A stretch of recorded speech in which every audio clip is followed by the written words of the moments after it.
tonga tokoa ny fankalazana ny krismasy toy ny isataona dia tamin'ity taona ity sika zany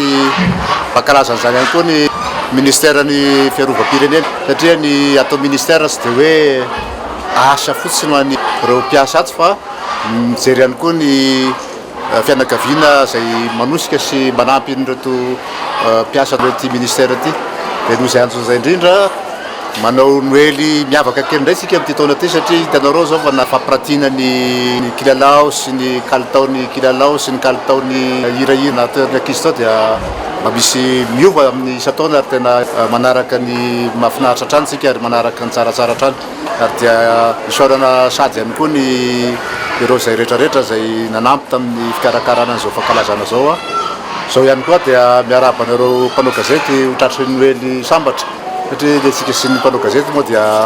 miaraka amin'ny fahalerasirany hatrany dia faly koa izay miarahaba anareo rehetrarehetra tratry ny noely roapolo sy roarivo